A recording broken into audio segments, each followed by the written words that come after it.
कहानी की शुरुआत होती है सूरज से, जो कभी अपने शहर का सबसे सम्मानित अधिकारी माना जाता था। लोग उसकी ईमानदारी की मिसाल देते थे।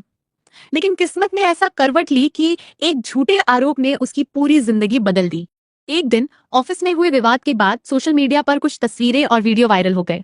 उन तस्वीरों में सूरज को गलत तरीके से पेश किया गया था। शहर के लोग बिना सच्चाई जाने उसके खिलाफ खड़े हो गए। मीडिया ने भी बिना जांच के खबरों को हवा दे दी। जब सूरज घर लौटा, उसके चेहरे पर हार साफ दिखाई दे रही थी। ताई, माँ और उसके पिता अरविंद सिंह बार बार उससे पूछते रहे कि आखिर हुआ क्या है, लेकिन वह लंबे समय तक चुप बैठा रहा। फिर उसने धीमी आवाज में कहा, शायद अब मुझे यह शहर छोड़ना पड़ेगा। यह सुनते ही घर में सन्नाटा छा गया। उस रात सूरज अपने कमरे में बैठा रहा। सामने सूटकेस खुला था।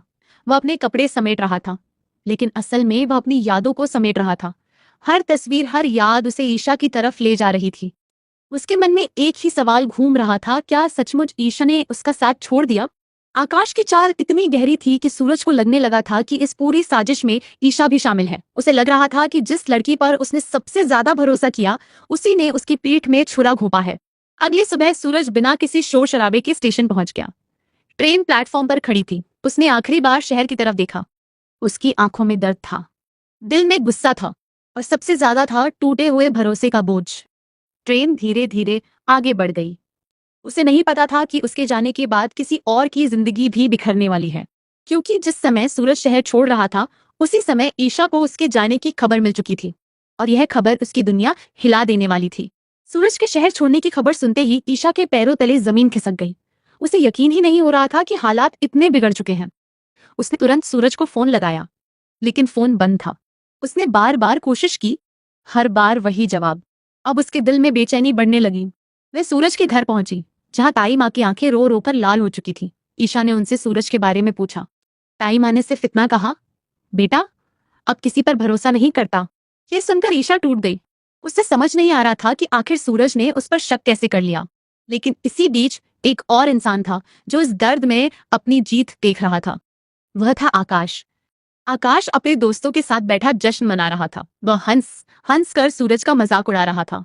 उसे लग रहा था कि उसने अपने रास्ते का सबसे बड़ा कांटा हमेशा के लिए हटा दिया है। उसे यह नहीं पता था कि उसकी जीत ज्यादा दिनों तक टिकने वाली नहीं है। कुछ दिनों बाद ईशा को एक पुरानी रिकॉर्डिंग मिली। शुरुआत में उसे लगा कि शायद यह कोई मामूली बात होगी, लेकिन जैसे जैसे रिकॉर्डिंग आगे बढ़ी, उसके चेहरे का रंग उड़ने लगा। उस रिकॉर्डिंग में आकाश खुद कबूल कर रहा था कि उसने झूठे आरोप लगाकर सूरज को फंसाया है। उसने नकली सबूत तैयार करवाए थे, झूठे गवाह खड़े किए थे, और पूरे शहर में सूरज की छवि खराब की थी। रिकॉर्डिंग खत्म होते ही ईशा की आंखों में आंसू आ गए, लेकिन ये आंसू कमजोरी के नहीं थे। ये आंसू गुस्से के थे।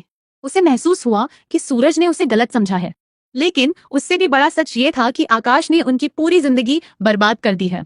उसी पल ईशा ने फैसला कर लिया। अब वह चुप नहीं बैठेगी। अब वह सच्चाई को सामने लाकर रहेगी। उसे नहीं पता था कि यह फैसला उसे एक ऐसे रास्ते पर ले जाएगा जहां से लौटना आसान नहीं होगा, और यही फैसला आने वाले दिनों में उसकी जिंदगी का सबसे खतरनाक कदम साबित होने वाला था। ईशा सीधे आकाश के बंगले पर पहुंची। वह गुस्से में थी, दर्द में थी, और जवाब चाहती थी। आकाश उसे देखकर मुस्कुराया। उसे लगा कि हमेशा की तरह वह फिर कोई बहाना बना लेगा, लेकिन इस बार मामला अलग था। ईशा ने बिना कुछ कहे रिकॉर्डिंग चला दी। जैसे जैसे रिकॉर्डिंग की आवाज कमरे में गूंजने लगी, आकाश के चेहरे का रंग बदलता गया। कुछ सेकंड के लिए वह चुप हो गया, लेकिन फिर उसने हंसना शुरू कर दिया। उसने कहा, हाँ, मैंने किया, और अगर मौका मिला तो फिर करूंगा। ये सुनते ही ईशा का खून खौल उठा। उसने पूछा, क्यों? आकाश ने जवाब दिया, क्योंकि मुझे सिर्फ तुम चाहिए थी। सूरज मेरे रास्ते का सबसे बड़ा कांटा था। ये सुनकर ईशा स्तब्ध रह गई। उसने कभी नहीं सोचा था कि कोई इंसान इतनी नफरत कर सकता है। लेकिन आकाश यही नहीं रुका। उसने आगे कहा, अब सूरज तुमसे नफरत करता है, और हमेशा करता रहेगा। यह वाक्य ईशा के दिल पर किसी वार से कम नहीं था। उसे महसूस हुआ जैसे किसी ने उसकी सारी उम्मीदें छीन ली हों। वह वहां से बाहर निकल गई, लेकिन उसके मन में अब एक तूफान उठ चुका था। उस रात वह सो नहीं पाई। उसे सूरज की हर बात याद आ रही थी। वह याद कर रही थी कि कैसे सूरज हमेशा उसके लिए खड़ा रहा, कैसे उसने हर मुश्किल में उसका साथ दिया, और आज वही इंसान उससे दूर चला गया था। ईशा को लगने लगा कि अगर वह समय रहते सच सामने ला पाती तो शायद ये सब नहीं होता। उसके मन में बार बार एक ही विचार आ रहा था, अगर आकाश सारी परेशानियों की जड़ है, तो क्या उसे उसके किए की सजा नहीं मिलनी चाहिए? धीरे धीरे यह विचार गुस्से में बदलने लगा, और गुस्सा बदले में। उसे नहीं पता था कि यह रास्ता कितना खतरनाक है, लेकिन उसका दिल अब सिर्फ एक ही बात कह रहा था।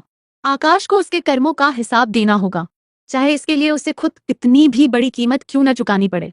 अगली सुबह ईशा ने एक फैसला कर लिया, वह फैसला जिसने आगे की पूरी कहानी बदल दी। वह अकेली बैठी थी, सामने सूरज की तस्वीर रखी थी। उसकी आंखों से लगातार आंसू बह रहे थे, लेकिन इन आंसुओं के पीछे अब कमजोरी नहीं थी, एक खतरनाक संकल्प था। उसे लग रहा था कि अगर आकाश उसकी और सूरज की जिंदगी से हट जाए तो शायद सब कुछ ठीक हो सकता है। उधर आकाश अपनी जीत का जश्न मनाने में व्यस्त था। उसे विश्वास था कि अब कोई उसका कुछ नहीं बिगाड़ सकता, लेकिन उसे नहीं पता था कि ईशा अब पहले वाली ईशा नहीं रही। उस दिन ईशा को खबर मिली कि आकाश अपने पुराने गोदाम में किसी नई साजिश की तैयारी कर रहा है। बस फिर क्या था, वह सीधे उसी दिशा में निकल पड़ी। रास्ते भर उसके दिमाग में सूरज का चेहरा घूमता रहा। वह सोच रही थी कि अगर उसने पहले सच बता दिया होता तो शायद सूरज आज उसके साथ होता, लेकिन अब पछताने से कुछ नहीं बदल सकता था। उसे कुछ करना था। गोदाम के पास पहुंचकर उसने देखा कि वहां अजीब सी खामोशी थी। हवा भी जैसे किसी बड़े तूफान का इंतजार कर रही थी। ईशा धीरे धीरे अंदर बढ़ी। उसके हाथ कांप रहे थे, दिल तेजी से धड़क रहा था, लेकिन उसके कदम नहीं रुके, क्योंकि उसे लग रहा था कि आज फैसला होना ही चाहिए। उसे नहीं पता था कि अगले कुछ मिनट उसकी पूरी जिंदगी बदल देंगे, और वह खुद इतिहास की सबसे बड़ी गलती करने के बेहद करीब पहुंच चुकी है। गोदाम के अंदर आकाश अपने आदमियों के साथ मौजूद था। वह भविष्य की नई चालों पर चर्चा कर रहा था। तभी दरवाजा खुला और सामने ईशा खड़ी थी। उसकी आंखों में गुस्सा साफ दिखाई दे रहा था। आकाश पहले तो हंसा। उसे लगा कि ईशा सिर्फ उसे डराने आई है, लेकिन जब उसने ईशा के हाथ में पिस्तौल देखी तो उसकी मुस्कान धीरे धीरे गायब होने लगी। ईशा ने कांपती आवाज में कहा, आज तेरे सारे पापों का हिसाब होगा। आकाश ने उसे उकसाने की कोशिश की। उसने फिर सूरज का नाम लिया, फिर उसका मजाक उड़ाया और कहा कि सूरज हमेशा उससे नफरत करेगा। ये सुनते ही ईशा का गुस्सा और बढ़ गया। उसी समय अचानक गोदाम का दूसरा दरवाजा खुला। सूरज वहां पहुंच चुका था। ताई माँ ने किसी तरह उसे खबर भिजवा दी थी। सूरज ने सामने का दृश्य देखा और स्तब्ध रह गया। एक तरफ ईशा थी, दूसरी तरफ आकाश, और बीच में मौत का साया। सूरज तुरंत ईशा को रोकने लगा। वह समझा रहा था कि किसी की जान लेना समाधान नहीं है। ईशा रो रही थी। वह कह रही थी कि यह आदमी उनके सारे दुखों की वजह है। तभी अचानक आकाश भागने लगा। उसने ईशा को धक्का दिया। ईशा का संतुलन बिगड़ गया। उसकी उंगली ट्रिगर पर दब गई और धड़ाम, पूरे गोदाम में गोली की आवाज गूंज उठी। कुछ सेकंड के लिए समय जैसे थम गया। आकाश दर्द से चीखता हुआ जमीन पर गिर पड़ा। गोली उसके कंधे में लगी थी। ईशा के हाथ कांपने लगे। सूरज भी स्तब्ध था। उसे समझ नहीं आ रहा था कि अभी क्या हुआ, लेकिन असली तूफान तो अब शुरू होने वाला था, क्योंकि गोली चल चुकी थी, पुलिस रास्ते में थी, और सच्चाई आखिरकार दुनिया के सामने आने वाली थी। गोली चलने के बाद पूरे गोदाम में अफरा तफरी मच गई। आकाश दर्द से कराह रहा था, जबकि ईशा सदमे में खड़ी थी। उसके हाथ से पिस्तौल नीचे गिर चुकी थी। उसे यकीन ही नहीं हो रहा था कि कुछ सेकंड पहले जो गुस्सा उसके अंदर था वह अब डर और पछतावे में बदल चुका है। कुछ ही देर में पुलिस मौके पर पहुंच गई। आकाश को तुरंत अस्पताल ले जाया गया और ईशा को हिरासत में ले लिया गया। सूरज बार बार पुलिस को समझाने की कोशिश कर रहा था कि गोली जानबूझकर नहीं चलाई गई, लेकिन कानून अपना काम कर रहा था। थाने में बैठी ईशा लगातार एक ही बात दोहरा रही थी, अगर किसी को सजा मिलनी चाहिए तो मुझे मिले। दूसरी तरफ सूरज ने फैसला कर लिया था कि अब वह पूरी सच्चाई सामने लाकर रहेगा। उसने वह रिकॉर्डिंग पुलिस को सौंप दी, जिसमें आकाश खुद अपने अपराध कबूल कर रहा था। जांच शुरू हुई तो एक एक करके कई चौंकाने वाले राज सामने आने लगे। पता चला कि वायरल किए गए वीडियो एडिट किए गए थे। कई गवाहों को पैसे देकर झूठ बुलवाया गया था। कुछ दस्तावेज भी नकली थे, जिनका इस्तेमाल सूरज को फंसाने के लिए किया गया था। जैसे जैसे जांच आगे बढ़ी, वैसे वैसे सूरज की बेगुनाही साबित होने लगी। शहर के लोग जो कभी उसके खिलाफ खड़े थे, अब हैरान थे कि उन्होंने बिना सच्चाई जाने उस पर भरोसा क्यों नहीं किया। मामला अदालत तक पहुंच गया। कोर्ट रूम में हर किसी की नजर जज के फैसले पर थी। एक तरफ सूरज बैठा था, जिसकी प्रतिष्ठा दांव पर लगी थी। दूसरी तरफ ईशा थी, जो खुद को दोषी मान रही थी। और अस्पताल में पड़ा आकाश पहली बार अपनी हार महसूस कर रहा था। कई घंटों की सुनवाई के बाद अदालत ने माना कि सूरज को सुनियोजित साजिश के तहत फंसाया गया था। ये फैसला सिर्फ कानूनी जीत नहीं थी, बल्कि एक ईमानदार इंसान के सम्मान की वापसी थी। लेकिन कहानी अभी खत्म नहीं हुई थी, क्योंकि अदालत के अगले फैसले का इंतजार अब हर किसी को था। और यह फैसला आकाश की जिंदगी हमेशा के लिए बदलने वाला था। क्या होता है जब कोई इंसान अपनी जीत के घमंड में इतना अंधा हो जाए कि उसे यह एहसास ही ना रहे कि एक दिन उसी के झूठ उसके खिलाफ सबसे बड़ा सबूत बन जाएंगे। अस्पताल के कमरे में लेटा आकाश पहली बार खुद को असहाय महसूस कर रहा था। जिस आदमी ने हमेशा दूसरों की जिंदगी से खेला था, आज वही अपने कर्मों के जाल में फंस चुका था। बाहर पुलिस अधिकारी खड़े थे और अंदर डॉक्टर उसका इलाज कर रहे थे। इधर अदालत में सूरज के पक्ष में आए फैसले ने पूरे शहर को हिला दिया था। लोग अब समझ चुके थे कि जिस इंसान को उन्होंने अपराधी समझ लिया था, वह असल में एक साजिश का शिकार था। जांच आगे बढ़ी तो पुलिस को कई और सबूत मिले। आकाश के फोन रिकॉर्ड, बैंक ट्रांजैक्शन और उसके साथियों के बयान एक एक करके उसके खिलाफ जाते गए। उसके कई साथी डर गए और उन्होंने सच बोलना शुरू कर दिया। सबसे बड़ा झटका तब लगा जब आकाश के एक पुराने सहयोगी ने अदालत में गवाही दी। उसने बताया कि कैसे नकली वीडियो तैयार किए गए थे, कैसे झूठे गवाह खड़े किए गए थे और कैसे सूरज की छवि खराब करने के लिए पूरी योजना बनाई गई थी। अब बचने का कोई रास्ता नहीं था। कुछ दिनों बाद पुलिस ने अस्पताल में ही आकाश से पूछताछ शुरू की। शुरुआत में उसने हर आरोप से इनकार किया, लेकिन जब उसके सामने सारे सबूत रखे गए तो उसका आत्मविश्वास टूटने लगा। आखिरकार वह पल आ गया जब आकाश ने अपना सिर झुका लिया। उसने स्वीकार किया कि उसने ईर्ष्या और जुनून में आकर यह सब किया था। उसे लगता था कि जब तक सूरज मौजूद रहेगा वह कभी ईशा को हासिल नहीं कर पाएगा, इसलिए उसने सूरज को बर्बाद करने की साजिश रची। उसका कबूलनामा सुनकर पूरे कमरे में सन्नाटा छा गया। उधर ईशा की आंखों में आंसू आ गए। उसे राहत थी कि सच सामने आ चुका है, लेकिन उसके दिल पर अब भी एक बोझ था। उसे लगता था कि अगर उसने पहले हिम्मत दिखाई होती तो शायद सूरज को इतना दर्द न सहना पड़ता। कुछ ही दिनों बाद अदालत ने अपना अंतिम फैसला सुनाया। आकाश को धोखाधड़ी, झूठे सबूत तैयार करने, साजिश रचने और एक ईमानदार अधिकारी की छवि खराब करने का दोषी माना गया। उसे कई वर्षों की सजा सुनाई गई। जब पुलिस उसे हथकड़ी पहनाकर अदालत से बाहर ले जा रही थी तो पहली बार उसके चेहरे पर हार दिखाई दे रही थी। वह पीछे मुड़कर देख रहा था, लेकिन अब कोई उसका साथ देने वाला नहीं था। जिस इंसान ने दूसरों की जिंदगी बर्बाद करने की कोशिश की थी, वह खुद अपनी बनाई हुई साजिश में हार चुका था। लेकिन आकाश के जेल जाने के बाद भी एक रिश्ता ऐसा था जो अभी पूरी तरह नहीं जुड़ा था। सूरज और ईशा के बीच की दूरी अब भी बाकी थी, और यही दूरी अगले अध्याय में सबसे बड़ा भावनात्मक मोड़ लेकर आने वाली थी। क्या सच सामने आ जाने के बाद भी हर रिश्ता पहले जैसा हो जाता है, या फिर कुछ घाव ऐसे होते हैं जो भर तो जाते हैं लेकिन उनके निशान हमेशा रह जाते हैं? आकाश के जेल जाने के बाद पूरे शहर में सिर्फ एक ही चर्चा थी, सूरज निर्दोष था। लोग उससे माफी मांग रहे थे। जिन लोगों ने कभी उस पर उंगली उठाई थी, वही आज उसकी ईमानदारी की तारीफ कर रहे थे। लेकिन इन सबके बावजूद सूरज के चेहरे पर वो खुशी नहीं थी जिसकी सबको उम्मीद थी। उसे अपना सम्मान वापस मिल गया था, उसका करियर भी बच गया था, लेकिन उसका दिल अब भी टूटा हुआ था। उसे बार बार वह दिन याद आ रहा था जब उसने शहर छोड़ा था। वह दर्द, वह अपमान और वह अकेलापन अभी भी उसकी यादों में जिंदा था। दूसरी तरफ ईशा भी चैन से नहीं थी। हालांकि अब सबको पता चल चुका था कि वह निर्दोष है, फिर भी वह खुद को माफ नहीं कर पा रही थी। उसे लगता था कि उसकी चुप्पी और उसकी कमजोरी ने सूरज को बहुत बड़ी कीमत चुकाने पर मजबूर कर दिया। कई बार उसने सूरज से मिलने की कोशिश की, लेकिन हर बार वह हिम्मत हार जाती। उसे डर था कि कहीं सूरज अब भी उसे दोषी न मानता हो। एक शाम सूरज अकेला बैठा अपने पुराने दिनों की तस्वीरें देख रहा था। तस्वीरों में वह और ईशा मुस्कुरा रहे थे। उन तस्वीरों को देखते हुए उसके मन में सवाल उठा कि अगर ईशा सचमुच उसके खिलाफ होती तो क्या वह उसकी बेगुनाही साबित करने के लिए अपनी जिंदगी दांव पर लगा देती? यह सोचकर वह कुछ देर के लिए चुप हो गया। उसे एहसास होने लगा कि शायद उसने जल्दबाजी में फैसला कर लिया था। उधर ईशा मंदिर की सीढ़ियों पर बैठी थी। उसकी आंखों में आंसू थे। उसने भगवान से सिर्फ एक प्रार्थना की, अगर सूरज उसे कभी माफ कर दे तो वह जिंदगी भर उसका विश्वास नहीं टूटने देगी।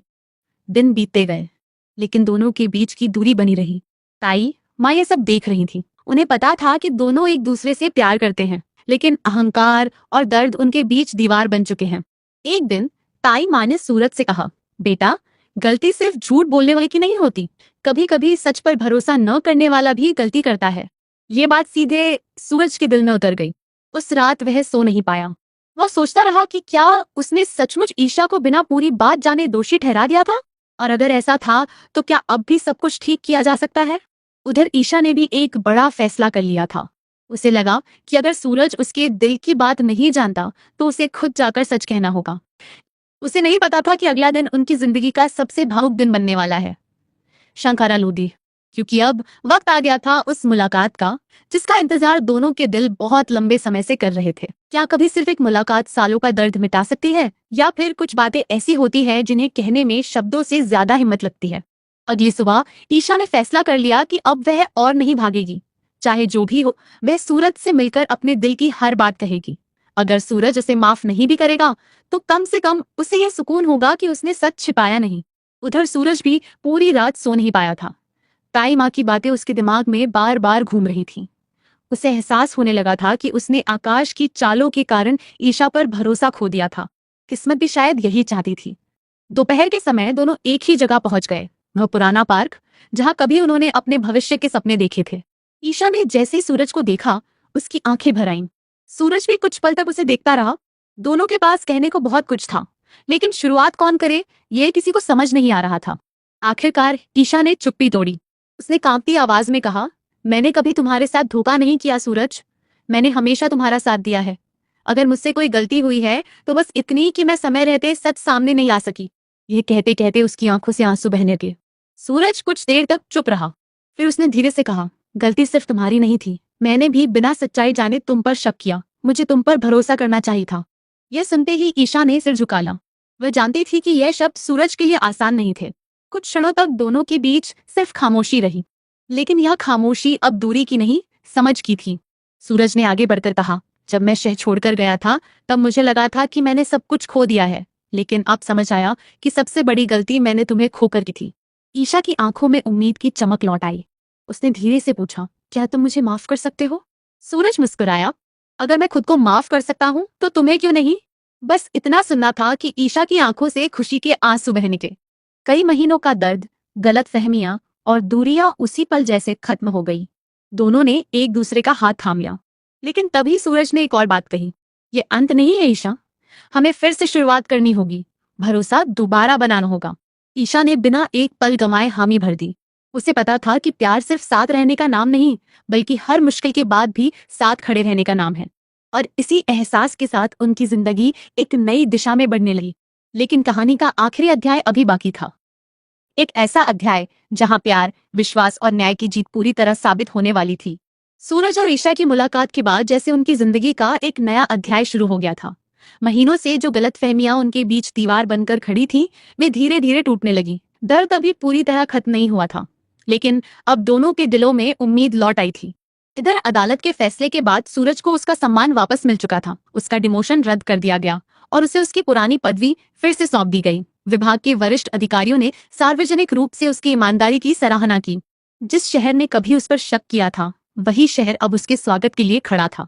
ताई माँ और अरविंद सिंह की आंखों में गर्व साफ दिखाई दे रहा था। उन्होंने अपने बेटे को टूटते हुए भी देखा था, और फिर उसी बेटे को सच और हिम्मत के दम पर जीतते हुए भी। दूसरी तरफ आकाश जेल की सलाखों के पीछे था। उसकी सारी चालें, सारे झूठ और सारे षड्यंत्र खत्म हो चुके थे। जिस इंसान ने दूसरों की जिंदगी बर्बाद करने की कोशिश की थी, वह खुद अपने कर्मों की सजा भुगत रहा था। लेकिन इस पूरी कहानी की सबसे बड़ी जीत किसी अदालत के फैसले की नहीं थी। सबसे बड़ी जीत थी विश्वास की। एक शाम सूरज और ईशा उसी जगह पहुंचे जहां कभी उन्होंने अपने सपनों की शुरुआत की थी। हवा में सुकून था, माहौल शांत था। ईशा ने मुस्कुराते हुए पूछा, अगर उस दिन सच सामने नहीं आता तो? सूरज कुछ पल चुप रहा, फिर बोला, शायद किस्मत हमें फिर भी मिलाने का कोई रास्ता ढूंढ लेती, क्योंकि प्यार झूठ से हार सकता है, लेकिन सच से नहीं। ये सुनकर ईशा की आंखों में खुशी चमक उठी। उसने सूरज का हाथ थाम लिया। अब दोनों जानते थे कि आगे का रास्ता आसान नहीं होगा। जिंदगी फिर नई चुनौतियां लाएगी, नए लोग आएंगे, नई मुश्किलें आएंगी। लेकिन इस बार एक चीज अलग थी। इस बार उनके बीच भरोसा था, और वही भरोसा किसी भी रिश्ते की सबसे बड़ी ताकत होता है। कहानी यही खत्म नहीं होती, बल्कि यहीं से एक नई शुरुआत होती है। एक ऐसी शुरुआत जहां सूरज और ईशा ने सीख लिया कि प्यार सिर्फ साथ रहने का नाम नहीं, बल्कि हर मुश्किल में एक दूसरे पर यकीन बने रखने का नाम है। आकाश की नफरत हार गई, सच जीत गया, न्याय जीत गया, और सबसे बढ़कर प्यार जीत गया। दोस्तों, आपको क्या लगता है? क्या सूरज और ईशा की जिंदगी में अब कोई नई चुनौती आने वाली है, या आखिरकार उन्हें उनकी खुशियां मिल जाएंगी? अपनी राय कमेंट बॉक्स में जरूर बताइए। अगर आपको यह कहानी पसंद आई हो तो वीडियो को लाइक करें, चैनल को सब्सक्राइब करें और बेल आइकन दबाना बिल्कुल ना भूलें। ताकि ऐसी ही रोमांचक कहानियां आप तक सबसे पहले पहुंचती रहे। क्या कभी सिर्फ एक मुलाकात सालों का दर्द मिटा सकती है, या फिर कुछ बातें ऐसी होती है जिन्हें कहने में शब्दों से ज्यादा हिम्मत लगती है। अगली सुबह ईशा ने फैसला कर लिया कि अब वह और नहीं भागेगी। चाहे जो भी हो, वह सूरज से मिलकर अपने दिल की हर बात कहेगी। अगर सूरज उसे माफ नहीं भी करेगा तो कम से कम उसे यह सुकून होगा कि उसने सच छिपाया नहीं। उधर सूरज भी पूरी रात सो नहीं पाया था। ताई माँ की बातें उसके दिमाग में बार बार घूम रही थीं। उसे एहसास होने लगा था कि उसने आकाश की चालों के कारण ईशा पर भरोसा खो दिया था। किस्मत भी शायद यही चाहती थी। दोपहर के समय दोनों एक ही जगह पहुंच गए, वह पुराना पार्क जहां कभी उन्होंने अपने भविष्य के सपने देखे थे। ईशा ने जैसे ही सूरज को देखा, उसकी आंखें भर आईं। सूरज भी कुछ पल तक उसे देखता रहा। दोनों के पास कहने को बहुत कुछ था, लेकिन शुरुआत कौन करे ये किसी को समझ नहीं आ रहा था। आखिरकार ईशा ने चुप्पी तोड़ी। उसने कांपती आवाज में कहा, मैंने कभी तुम्हारे साथ धोखा नहीं किया सूरज। मैंने हमेशा तुम्हारा साथ दिया है। अगर मुझसे कोई गलती हुई है तो बस इतनी कि मैं समय रहते सच सामने नहीं आ सकी। यह कहते कहते उसकी आंखों से आंसू बहने लगे। सूरज कुछ देर तक चुप रहा। फिर उसने धीरे से कहा, गलती सिर्फ तुम्हारी नहीं थी। मैंने भी बिना सच्चाई जाने तुम पर शक किया। मुझे तुम पर भरोसा करना चाहिए था। यह सुनते ही ईशा ने सिर झुका लिया। वह जानती थी कि यह शब्द सूरज के लिए आसान नहीं थे। कुछ क्षणों तक दोनों के बीच सिर्फ खामोशी रही, लेकिन यह खामोशी अब दूरी की नहीं, समझ की थी। सूरज ने आगे बढ़कर कहा, जब मैं शहर छोड़कर गया था तब मुझे लगा था कि मैंने सब कुछ खो दिया है, लेकिन अब समझ आया कि सबसे बड़ी गलती मैंने तुम्हें खोकर की थी। ईशा की आंखों में उम्मीद की चमक लौट आई। उसने धीरे से पूछा, क्या तुम मुझे माफ कर सकते हो? सूरज मुस्कुराया, अगर मैं खुद को माफ कर सकता हूँ तो तुम्हें क्यों नहीं? बस इतना सुनना था कि ईशा की आंखों से खुशी के आंसू बह निकले। कई महीनों का दर्द, गलतफहमियां और दूरियां उसी पल जैसे खत्म हो गई। दोनों ने एक दूसरे का हाथ थाम लिया। लेकिन तभी सूरज ने एक और बात कही, ये अंत नहीं है ईशा, हमें फिर से शुरुआत करनी होगी। भरोसा दोबारा बनाना होगा। ईशा ने बिना एक पल गंवाए हामी भर दी। उसे पता था कि प्यार सिर्फ साथ रहने का नाम नहीं, बल्कि हर मुश्किल के बाद भी साथ खड़े रहने का नाम है। और इसी एहसास के साथ उनकी जिंदगी एक नई दिशा में बढ़ने लगी। लेकिन कहानी का आखिरी अध्याय अभी बाकी था। एक ऐसा अध्याय जहां प्यार, विश्वास और न्याय की जीत पूरी तरह साबित होने वाली थी। सूरज और ईशा की मुलाकात के बाद जैसे उनकी जिंदगी का एक नया अध्याय शुरू हो गया था। महीनों से जो गलतफहमियां उनके बीच दीवार बनकर खड़ी थी, वे धीरे धीरे टूटने लगी। दर्द अभी पूरी तरह खत्म नहीं हुआ था, लेकिन अब दोनों के दिलों में उम्मीद लौट आई थी। इधर अदालत के फैसले के बाद सूरज को